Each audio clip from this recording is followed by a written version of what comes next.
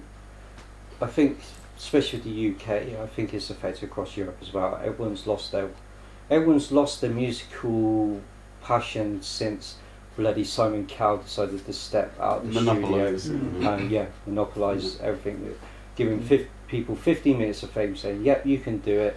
Blah blah. Here's your TV. It's like the national lottery for musicians, isn't it? It's like that's the fantasy. Oh, well, musicians. Sorry. Then you've got the reality, which is you're not going to make it unless you work your asses off. You've got to put in.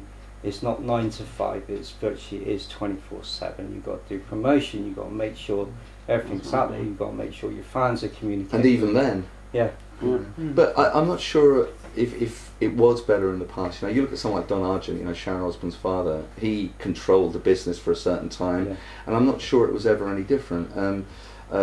There's a friend of mine, Crusher Joy. You know, he's a DJ and so on, and he'll tell you about all that stuff and the way it's controlled and the way it happens, and so I've still got the passion for it. In fact, the internet and all the rest of it is a kind of great equaliser in a way. You go to a Facebook page, you download somebody's music, and you either like it or you don't. And it's good. That's the thing with social networking as well. It gives your music not a chance just to be downloaded by one person, but then that person will share your page and link on their page, which is seen by a few hundred people, and then it spreads and it spreads. Except in China, no Facebook in China. Well, that's the way it's supposed to happen, right? You listen to a song, you like it, you show it to your friends, they like it, right? Isn't that the way it is? Well, that's the way it used to happen. You used to buy your vinyl, record it onto tape, pass your tape to your friend, because that vinyl never left your sight whatsoever. That tape would then be recorded, and then recorded, passed on, and then unfortunately that's when they brought in decided to say no, pirating laws, you're not allowed to do this, and it was like, did that ever stop anyone? No, it didn't, because music was shared, and true music was shared by true fans. What I like is I've seen some bootleg footage from shows in the 70s, and I got to hand it to the people who managed to sneak in a fucking video camera and everything. And action. Hold on, stop the concept, changing the reel. Clunk. That'd be cool. There was a band, Bull Riff Stampede. They just decided to do their own bootleg tape. They had someone record it at Hammerfest this year, and they just decided to release it for free across it, and that has just gone down the storm because everyone is remembering the good old bootleg days where you used to go risk like a couple of pound on a bootleg tape. You're either going to get a crap quality, which you just use the tape over something else, or you'd have a real solid evidence of the concerts you've missed. Well, I do like Hammerfest for that, though. I mean, because it is like a massive community there. I mean, you get new people every year, but you get the same faces who are always floating around. You're like, oh, how's it going? Yeah, like I managed to sneak into a couple of the DC meetings and make use of the free beer, and met some like cracking people there, and I think that's exactly what the metal scene needs, like more stuff like Hammerfest. So I didn't go this year because of the new site, and I wanted to hear what it was like first before I made a choice. But every time I've been, you meet up with friends, and when the bands are over, you're all slapping their chalets and talk about these awesome bands you've seen, because every time I've gone to Hammerfest, I've only known the headlining acts. Like, oh cool, I really want to see them, and like a few other bands down the bill, and I always end up just trotting off to one of the stages. I go, these guys are pretty alright, and that doesn't really happen anymore. It's always like, oh, I've got to check them out on Spotify or Facebook first. But no, Hammerfest, you're like, oh, I saw this great band, and they're like, oh yeah, they're my friends. Come, we'll go over to their chalet and say hello, and it's freaking great. I absolutely love it. And then at 3 o'clock you end up naked. It takes his clothes off a lot. Which is worrying. I'm sitting next to you. They are restrictive.